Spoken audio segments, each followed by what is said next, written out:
Selamat sore teman-teman. Begitu banyaknya minat milenial, kolonial untuk berinvestasi, saya sampaikan video singkat dasar mengenai basic investasi. Ya, di depan sudah kita lihat investasi itu apa. Investasi menurut OJK itu adalah penanaman modal biasanya dalam jangka panjang untuk aktiva lengkap, pengadaan aktiva atau pembelian saham-saham dan surat berharga lain untuk memperoleh keuntungan. Ya. Kemudian contoh investasi itu antara lain saham, sukuk, deposito, obligasi menabung, asuransi, reksadana. Untuk contoh investasi lainnya pembelian tanah, emas, dan perhiasan hingga menjalankan bisnis. Investasi sendiri bisa dilakukan individu maupun badan usaha seperti perusahaan. Gitu. Jadi sederhananya pengertian investasi adalah mengembangkan uang atau aset lain agar memberikan keuntungan di masa depan untuk mencapai tujuan. Gitu ya. Jadi ada uang teman-teman lebih itu digandakan melalui instrumen investasi seperti tadi saham, sukuk, deposito, begitu teman-teman ya. Nah, kondisi awal adalah ketika kita melakukan investasi, ya basicnya kita harus sudah memenuhi kebutuhan utama dulu. Jadi misalnya gaji 5 juta, kebutuhannya 4 juta, ya 1 juta bisa diinvestasiin. Boleh baru dipilih ke saham, ke suku, ke obligasi, deposito, atau menabung, atau asuransi seperti. Jadi jangan investasinya dulu, baru nanti makannya keteteran. Seperti itu ya, simpelnya seperti jangan dibolak-balik. Ya, jadi itu jenis-jenis investasi. Ada dua, jangka panjang dan investasi jangka pendek. Gitu ya. Jadi investasi jangka pendek itu investasinya keuntungan diharapkan setidaknya dalam kurun waktu 1 sampai 3 tahun. Nah, ini harus paham dulu. Jadi misal di saham, nanti kita akan bahas saham itu seperti apa. Nah, itu 1 sampai 3 tahun. Ya, jadi jangan salah. Kemudian untuk investasi jangka panjang, itu memberikan return yang lebih besar ketimbang jangka pendek karena keuntungan investasi jangka pendek didapatkan lebih cepat. Jadi beda. Jangka pendek sama jangka panjang mungkin cepat memang dapatnya, teman mungkin tidak banyak. Seperti itu. Sama juga nanti di saham seperti itu. Kemudian manfaat investasi ya bisa nanti bebas finansial karena tujuan investasi salah satunya adalah kebebasan finansial gitu. Jadi kalau udah ada biasanya bilang passive income gitu. Saham itu salah satu passive income ya. Gitu. Tetapi ada banyak ilmunya. Nanti kita bahas lagi. Begitu. Kemudian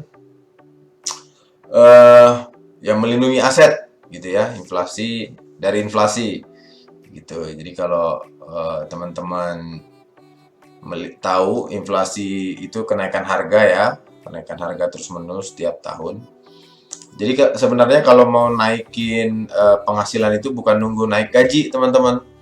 Gimana ya investasi atau kalau karirnya bagus ya dengan naik jabatan itu gitu ya. Kemudian meningkatkan kekayaan tentunya siapa yang nggak mau kaya teman-teman ya. Tujuan investasi dan kebutuhan darurat banyak orang memilih investasi gitu ya. Jadi yang mungkin berpikir nanti kebutuhan daruratnya seperti apa ya itu nanti akan berpikir untuk berinvestasi. Ada 7 jenis investasi terbaik ya yang bisa memberikan keuntungan. Salah satunya adalah saham. Ini yang akan saya bahas. Saya akan bahas detail nanti di saham karena saya sendiri adalah pelaku pasar di saham. Jadi teman-teman saya akan coba nanti sebagai ilmu dasar karena ada banyak ilmu besar, ilmu jelimet, detail tentang saham ini. Gitu ya, ini saham. Kemudian ada reksadana, ya kan? Kemudian ada deposito berjangka, kemudian ada obligasi surat utang, kemudian ada properti, rumah gitu ya teman-teman. Nanti teman-teman bisa baca. Kemudian ada emas dan logam, gitu ya. Kemudian ada asuransi, ya. Sekali lagi asuransi, ini saya mundurkan ya. Kemudian emas logam mulia, teman-teman bisa nanti post. Ada properti, kalau mau lihat ya, membaca. Ada obligasi, surat utang. Oke. ada deposito berjangka. Oke, teman-teman bisa baca. Kemudian ada reksadana, kalian juga bisa baca. Kemudian ini tadi saham yang akan kita bahas di video selanjutnya. Baik, terima kasih teman-teman. Itu dulu basicnya. Jadi ibarat mau rumah, jelas dulu fondasinya, jelas dulu dasarnya.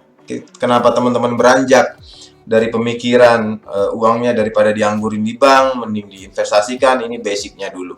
Apa saja yang harus kita benar-benar pahami. Jadi sebelum invest di apapun instrumennya, baik saham, kemudian properti atau apapun, teman-teman harus invest dulu di diri sendiri dulu masing-masing. Ya, banyak sekarang ilmunya bermacam-macam dari YouTube, dari googling dan segala macam. Dan ini salah satu yang mungkin bisa saya kontribusikan ke teman-teman sekalian. Terima kasih, semoga bermanfaat untuk kita semua. Kita akan lanjut ke video selanjutnya di saham. Terima kasih.